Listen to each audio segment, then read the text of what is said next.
श्री राम ज्योतिष India YouTube channel में सभी ज्योतिष प्रेमियों का स्वागत है।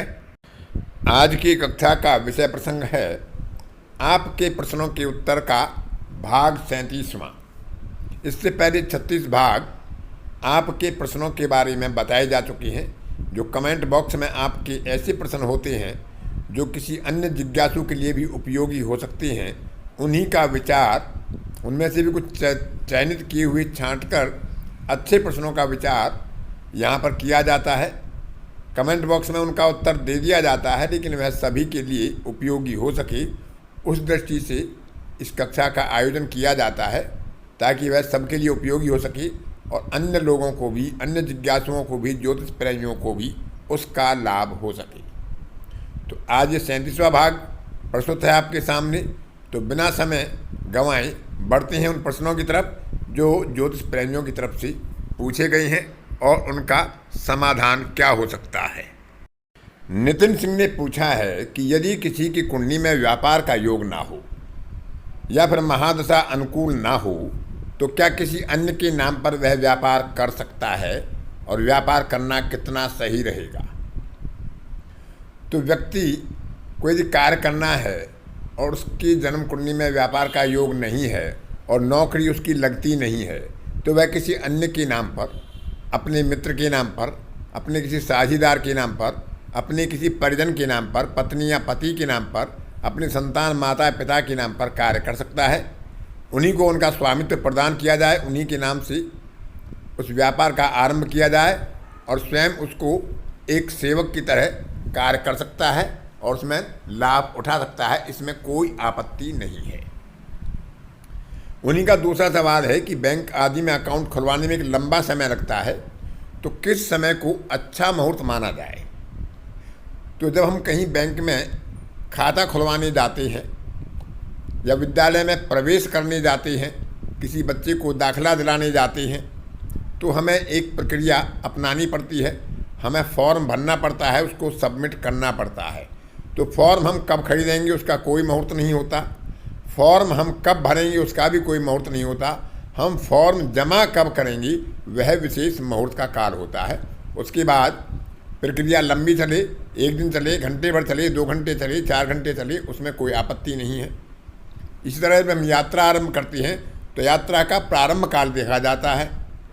मकान का निर्माण करते हैं तो उसमें जो पहली 5 ईंटों के द्वारा भूमि पूजन किया जाता है वह शुभ मुहूर्त में होना चाहिए। उसके बाद कार्य कब होता है, कब नहीं होता है, कितने दिन तक चलता है, कितने समय तक चलता है, उसका कोई विचार नहीं करना चाहिए। कुछ बंधुओं का विचार आया था कि राहु काल में हमें क्या घर से नहीं निकलना चाहिए। यदि हम दैनिक कार्य के लिए रोजाना निकल रहे हैं और हमारा वह ऑफिस जाने का, कार्यालय जाने का समय है, व्यापार करने का समय है, कृषि करने का समय है, तो दैनिक कार्यों में हमें राहु काल का विचार नहीं करना चाहिए। किसी ऐसे कालखंड का विचार नहीं करना चाहिए जब हमारा कार्य एक सतत प्रक्रिया में चल रहा हो। कार्य आरंभ के ही समय हमें मुहूर्त विशेष का ध्यान रखना चाहिए। सुयश जैन ने पूछा है कि यदि तीनों कारगृह यानी त्रिकोण के स्वामी कुंडली के त्रिक भाव में बैठ जाएं तो कैसा परिणाम देंगे। तो जो शुभ भावों के स्वामी हैं यदि अशुभ भाव में बैठते हैं तो अपने कुछ परिणाम खराब अवश्य करेंगे, अपने शुभ फलों में कमी अवश्य लाएंगे। लेकिन यदि वह किसी त्रिक भाव के स्वामी भी हैं, क्योंकि जैसे शनि मिथुन लग्न में कारक भी होता है और त्रिक भाव का स्वामी भी होता है, तो यदि वह त्रिक भाव में बैठेगा तो विपरीत राजयोग भी बनाएगा।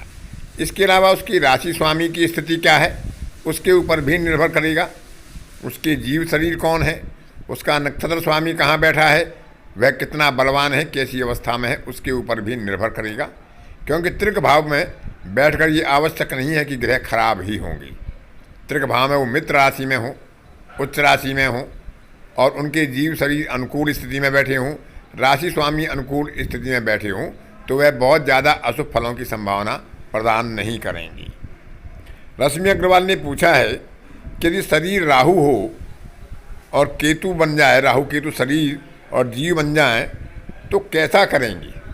तो राहु केतु क्योंकि अपने आप में छाया ग्रह हैं और उनका प्रभाव उनकी राशि स्वामी और उनके नक्षत्र स्वामी की स्थिति पर विचार करना चाहिए। राहु केतु शरीर बनकर खराब भी कर सकते हैं, अच्छा भी कर सकते हैं। निर्भर करेगा उनके नक्षत्र स्वामी और राशि स्वामी कहाँ हैं, उनके साथ कैसे ग्रह की युति हो रही है। मोनिका शर्मा ने पूछा है, शर्तो भद्र चक्र में दी पर जब हम वेद देखेंगे पूर्णवसु से तो द और ई को अंकित करेंगे या केवल दी को अंकित करेंगे। तो आपके नाम का अक्षर यदि दी है तो दी को ही अंकित करेंगे, और ऐसे नाम में हम अलग स्वर का विचार करेंगे जो अलग स्वर के साथ ना आता हो, जैसे था, झा, इस तरह के जो अक्षर होते हैं उनमें अलग से स्वर नहीं होता, तो उसके साथ हम स्वर का विचार करेंगे।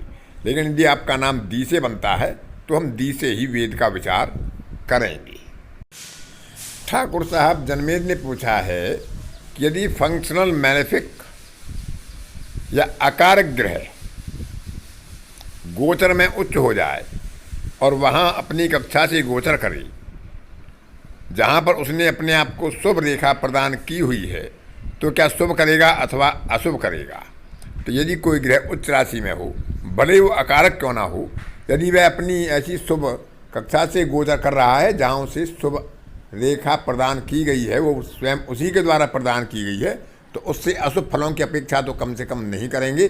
यदि वह 4, 8, 12 में गोचर कर रहा हो, अशुभ भाव में गोचर कर रहा हो, तब थोड़ा बहुत अशुभ फल दे सकता है। अन्यथा शुभ कक्षा में जहाँ उसे शुभ रेखा प्रदान की गई हो और वह उच्च आदि राशि में हो, तो अशुभ फलों की अपेक्षा ऐसे ग्रह से नहीं की जानी चाहिए। हिना ऑफिशियल ने पूछा है कि प्रगति लगन अच्छे से समझ नहीं आया, कृपया समझा दीजिए। एक जातक ने और पूछा था, एक ज्योतिष प्रेमी ने, कि कौन से नक्षत्र की प्रगति लगन बनाई जानी चाहिए, क्योंकि हर योगनी दशा के 3-3 नक्षत्र होते हैं। तो जैसे आपका जन्म आश्लेषा नक्षत्र में होता है तो पहली दशा आपकी भ्रामरी होती है और उसका प्रगति लगन कर्क राशि में बनेगा, क्योंकि आश्लेषा कर्क राशि में आएगा। आश्लेषा के बाद अगला नक्षत्र जो मघा आएगा तो वह क्योंकि सिंह राशि में आएगा, तो भ्रामरी के बाद जो भद्रिका दशा आएगी उसके लिए प्रगति लगन सिंह बनेगी। भद्रिका के बाद उल्का आएगी तो वह पूरा फाल्गुनी में आएगी, तो वहाँ भी सिंह राशि ही लगन बनेगी। उसके बाद जब उत्तरा फाल्गुनी के आधार पर जो योगनी बनेगी उसके 4 भाग कर लेंगे। पहला चरण उसका सिंह राशि में प्रगति लगन बनेगी और अंतिम जो 3 भाग होंगे उनके लिए कन्या लगन बनेगी, क्योंकि उत्तरा फाल्गुनी के 3 चरण कन्या राशि में चले जाते हैं। तो इस प्रकार से हम प्रगति लगन का सरलता से विचार कर सकते हैं। रोहित गिरासी ने पूछा है कि मिथुन लगन में कुंडली में शुक्र शनि की युति अष्टम भाव में हो जाती है, तो ये पंचमेश और अष्टमेश भी होते हैं, त्रिकोण के स्वामी भी होते हैं, और दोनों व्ययेश और तृक भाव के स्वामी भी होते हैं, क्योंकि ये त्रिकोण के स्वामी और तृक भाव दोनों के स्वामी बनते हैं। कारक और अकारक दोनों भावों के स्वामी बनते हैं। तो ये कारक भावों के फल अवश्य प्रभावित करेंगे, लेकिन अकारक भावों के फलों को शुभता में परिवर्तित करके विपरीत राजयोग की स्थिति भी प्रदान करेंगी। उसके अलावा भी हमें राशि स्वामी और नक्षत्र स्वामी की स्थिति को भी देखना चाहिए।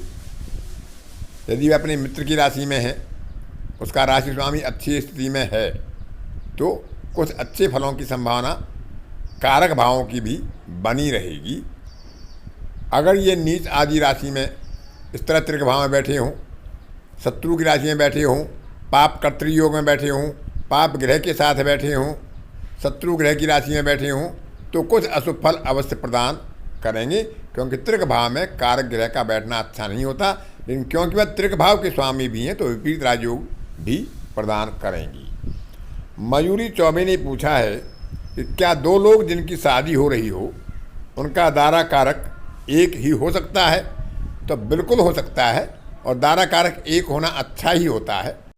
और यदि वह दारा कारक मित्र नवांशों में हों, दोनों की अच्छे नवांशों में हों और उनके नवांश स्वामी मित्र हों या एकाधिपत्य हो, तो यह और भी अच्छी स्थिति बन जाती है, क्योंकि मेला पक्ष में दारा कारक नवांश का बहुत महत्व होता है। दारा कारक नवांश यदि अपने जीवन साथी के चंद्र राशि से त्रिकोण या केंद्र संबंध बनाता हो षडाष्टक ना बनाता हो तो वह अच्छा माना गया है।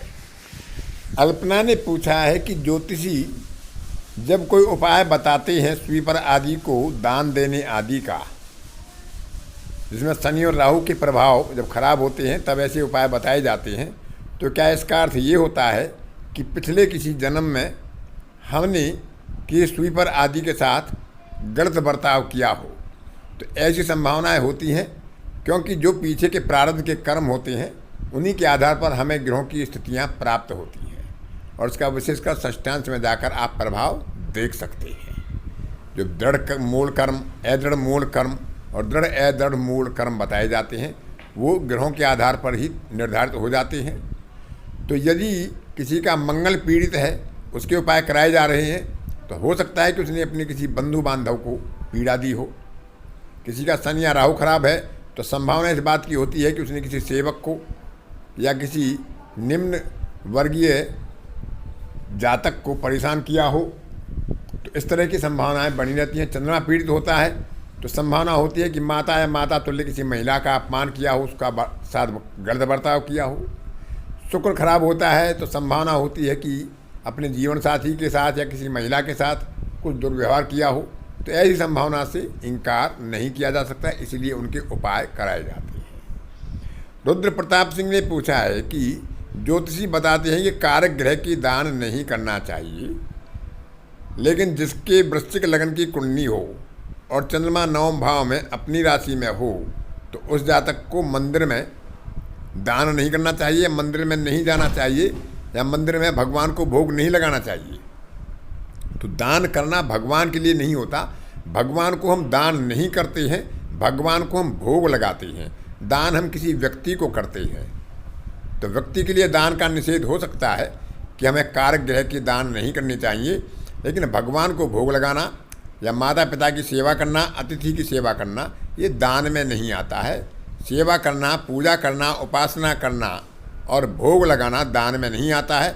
यदि किसी जातक का चंद्रमा खराब है तो क्या उसे अपनी माता की सेवा नहीं करनी चाहिए, माता को भोजन नहीं देना चाहिए? किसी का सूर्य खराब है तो क्या उसे अपनी पिता से वैर विरोध करना चाहिए, उसके साथ व्यवहार अच्छा नहीं करना चाहिए या उनकी सेवा नहीं करनी चाहिए? यह अनर्गल बातें बेकार हैं। दान किसी अन्य व्यक्ति को किया जाता है, माता पिता, गुरु या ईश्वर के लिए हम दान नहीं करते, उनको भोग या सेवा कहते हैं। क्योंकि जो ग्रह पीड़ित होता है उससे संबंधित कारकत्व हैं, जो व्यक्ति या प्राणी आते हैं, संबंधी आते हैं, उनकी सहायता और सेवा करना, उनके प्रति अपने व्यवहार में सुगमता रखना, अच्छा व्यवहार करना ही बताया गया है। हम भगवान शिव की पूजा करेंगे चंद्रमा के अशुभ होने पर, खराब होने पर, तो क्या हम भगवान शिव की पूजा में, उपासना में उनको भोग नहीं लगाएंगे? तो ऐसा करना उचित। अनुपमा सिंह ने पूछा है कि घात चक्र में जो नक्षत्र आता है यदि वह त्रिकोण भाव में आ जाता है, नवम पंचम में आ जाता है, तो कुछ ज्योतिषी कहते हैं कि नवम पंचम भाव की नक्षत्रों पर नामकरण कर देना चाहिए, किया जा सकता है, अच्छा रहता है। तो क्या घात नक्षत्र में नामकरण करना चाहिए? तो घात नक्षत्र में कोई शुभ कार्य नहीं करते हैं, घात नक्षत्र में विवाह आदि कार्य नहीं करते हैं, और घात नक्षत्र पर नाम रखना भी उचित नहीं होता है। अब किसी की सिंह राशि आ रही है और घात नक्षत्र उसका पड़ता है मघा, तो मघा छोड़कर वह पूरा फाल्गुनी या उत्तरा फाल्गुनी के पहले चरण पर नामकरण कर सकते हैं। घात नक्षत्र से नामकरण को बचाना ही उचित होता है। घात नक्षत्र में ना तो नामकरण किया जाना चाहिए, न घात नक्षत्र के अक्षरों पर नाम रखना उचित होता है। जयप्रकाश ने पूछा है कि किसी पत्री से कैसे पता चलता है कि कौन से कर्म दृढ़ या दृढ़ मूल या दृढ़ अदृढ़ मूल है, और उनका उपाय क्या हो सकता है और किसका नहीं हो सकता है? तो D60 यानी षष्ठांश में जाकर हम उन ग्रहों की स्थिति देख सकते हैं। यदि D60 में कोई ग्रह त्रिक भाव में बैठा हो या नीच आदि होकर बैठा हो, राहु केतु के अक्ष पर बैठा हो, तो उस ग्रह के उपाय करना बड़ा कठिन हो जाता है। उस ग्रह के उपाय बहुत ज़्यादा कारगर नहीं हो पाते हैं। तो हम कह सकते हैं कि वो दृढ़ मूल कर्म के कारण ऐसी स्थिति बनती है।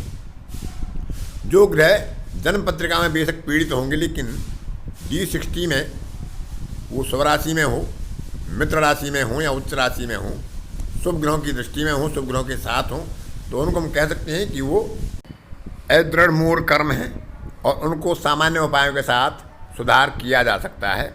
और जो मध्यम स्थिति में होते हैं, पापकर्त्री भी होते हैं, शुभकर्त्री भी होते हैं, अथवा शत्रु राशि में हों लेकिन शुभ ग्रहों के साथ हों, तो ऐसे को हम मध्यम स्थिति में कह सकते हैं। और उनको दृढ़ अदृढ़ मूल कर्म कह सकते हैं कि जिनको हम साधारण उपाय से नहीं सुधार सकते, उनके लिए कुछ कठोर उपाय करने की आवश्यकता पड़ती है।